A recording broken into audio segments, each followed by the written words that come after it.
ത്രിയേക ദൈവത്തിന് മഹത്വമുണ്ടായിരിക്കട്ടെ. നോമ്പ് ഒരു തീർത്ഥാടനമാണ്. അതോടൊപ്പം തന്നെ നോമ്പ് ദുഷ്ടനെ എതിർക്കുവാൻ വേണ്ടിയുള്ളതായ പരിശീലനം കൂടിയാണ്. നോമ്പ് ഒരു പോരാട്ടം തന്നെയാണ്.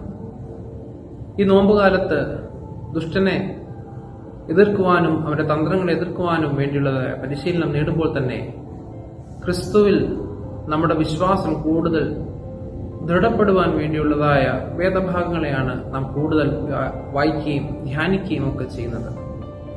ഇന്ന് നിങ്ങളും അല്പസമയം ചിന്തിക്കാൻ ആഗ്രഹിക്കുന്നതായ വേദഭാഗം വിശുദ്ധ മത്തായി ശ്ലീഹയുടെ സുവിശേഷം അതിന്റെ 22-ാം അധ്യായം 15 മുതൽ 33 വരെയുള്ള വാക്യങ്ങളാണ്. The gospel according to saint Matthew chapter 22 verses 15 to 33. നമുക്ക് വളരെ സുപരിചിതമായ ഒരു വേദഭാഗമാണ്. പരീശന്മാരും സദുക്യരുമൊക്കെ യേശുവിന്റെ അടുത്ത് വരികയും ക്രിസ്തുവിൽ നിന്ന് ഉപദേശം തേടുകയും ചെയ്യുന്നതായ ഒരു വേദഭാഗം. പക്ഷേ അവരുടെ ഉദ്ദേശശുദ്ധിയെയാണ് ഇവിടെ വേദഭാഗം ചൂണ്ടിക്കാണിക്കുന്നത്.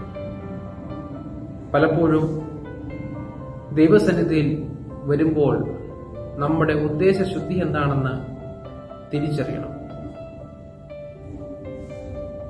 നമ്മുടെ ഉദ്ദേശം എന്താണെന്ന് ദൈവസന്നിധിയിൽ നാം വരുമ്പോൾ ദൈവത്തെ കൂടുതൽ അറിയുവാൻ വേണ്ടിയുള്ളതാണോ, അതോ ദൈവത്തിൽ നിന്ന് സ്വാർത്ഥ താല്പര്യങ്ങൾക്കായി ദൈവസന്നിധിയിൽ വരികയാണോ എന്ന് നാം തന്നെ ഒന്ന് ചിന്തിക്കണം. ഇവിടെ പരീശന്മാരും സാധുക്യരും ദൈവത്തെ എങ്ങനെ യേശുവിന്റെ ഉപദേശത്തിൽ നിന്ന് എങ്ങനെ ക്രിസ്തുവിനെ കൊടുക്കാൻ സാധിക്കുമോ അത് ആ ഉദ്ദേശത്തോടു കൂടിയാണ് ഇവിടെ വരുന്നത്. ഇവിടെ ക്രിസ്തു വളരെ ഭംഗിയായി ദൈവികമായ ജ്ഞാനത്തിൽ തന്നെ അവർക്ക് ഉത്തരം നൽകിക്കൊണ്ട് അതിനെ നിർവീര്യമാക്കുന്നു. പലപ്പോഴും നമ്മുടെ ജീവിതത്തിൽ ദൈവസന്നിധിയിൽ നാം വരുമ്പോൾ നമ്മുടെ ഉദ്ദേശം എന്താണെന്ന് തിരിച്ചറിയണം. അത് എന്റെ സ്വാർത്ഥ താല്പര്യങ്ങൾക്കായാണോ ഞാൻ വരുന്നത്, അതോ മറ്റുള്ളവരെ ദൈവസന്നിധിയിൽ നിന്ന് പിന്തിരിപ്പിക്കാൻ വേണ്ടിയുള്ളതായ പല ചോദ്യങ്ങളോ ഉത്തരങ്ങളോ അല്ലെങ്കിൽ ഉപദേശങ്ങളോ ഞാൻ നൽകുന്നുണ്ടോ എന്ന് ചിന്തിക്കണം. ഇവിടെ പരീശന്മാരും സാധിക്കും ദൈവസന്നിധിയിൽ വന്നപ്പോൾ അല്ലെങ്കിൽ യേശുവിന്റെ അടുത്ത് വന്നപ്പോൾ അവരുടെ ഉദ്ദേശശുദ്ധി അവിടെ ചോദ്യം ചെയ്യപ്പെടുകയാണ്. യേശുവിനെ എങ്ങനെ ദ്രോഹിക്കാൻ സാധിക്കുമോ അത് തിരഞ്ഞുകൊണ്ടാണ് അവർ വരുന്നത്.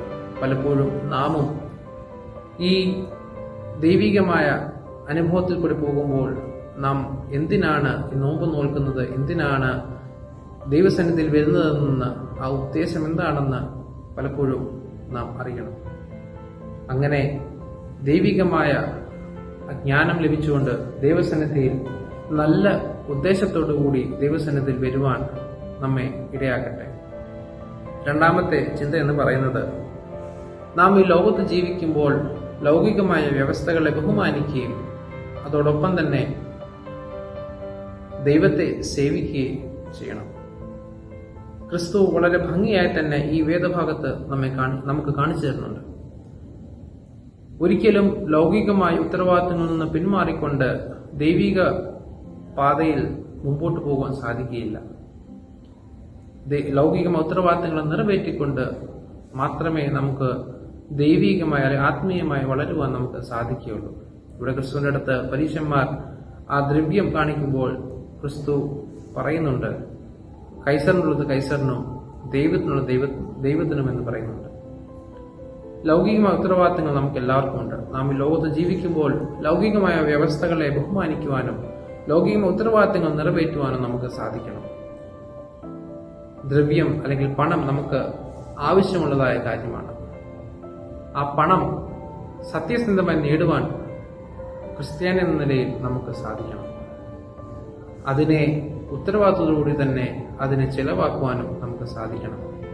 പണം നേടുക മാത്രമല്ല, അതിനെ യുക്തമായി ചെലവാക്കുവാനും അത് യുക്തമായ രീതിയിൽ തന്നെ അതിന്റെ ഉദ്ദേശം അല്ലെങ്കിൽ അതിന്റെ ആ പണത്തിന്റെ ഉദ്ദേശം നിറവേറ്റുവാൻ നമുക്ക് സാധിക്കണം. അതോടൊപ്പം തന്നെ ഈ സമൂഹത്തിൽ നാം ജീവിക്കുമ്പോൾ നമുക്ക് പല ഉത്തരവാദിത്തങ്ങളുണ്ട്. നാം ഒരു മകനായിരിക്കാം, മകളായിരിക്കാം, അപ്പനായിരിക്കാം, അമ്മയായിരിക്കാം. സമൂഹ വ്യവസ്ഥയിൽ പല ഉത്തരവാദിത്തങ്ങൾ നമുക്ക് ഉണ്ടായിരിക്കാം. അതിനെയൊക്കെ ക്രിസ്തീയ മൂല്യത്തോടു കൂടി തന്നെ ആ ഉത്തരവാദിത്തങ്ങൾ നിറവേറ്റുകയും ദൈവത്തെ സേവിക്കുകയും ചെയ്യണം. രണ്ടും ഒരുപോലെ തന്നെ കൊണ്ടുപോകാൻ നമുക്ക് സാധിക്കണം. ഒന്നിനെ മാറ്റി നിർത്തിക്കൊണ്ട് മറ്റൊന്നിനെ നേടുവാൻ നമുക്ക് സാധിക്കില്ല. ആത്മീയ ജീവിതം ലൗകികമായ ഉത്തരവാദിത്തങ്ങൾ മാറ്റിക്കൊണ്ട് നമുക്ക് നേടുവാൻ സാധിക്കുകയില്ല.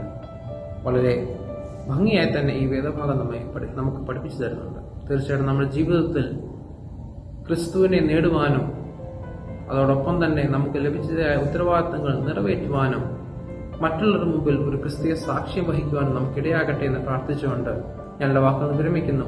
ദൈവം നമ്മെ അവരെ അനുഗ്രഹിക്കട്ടെ.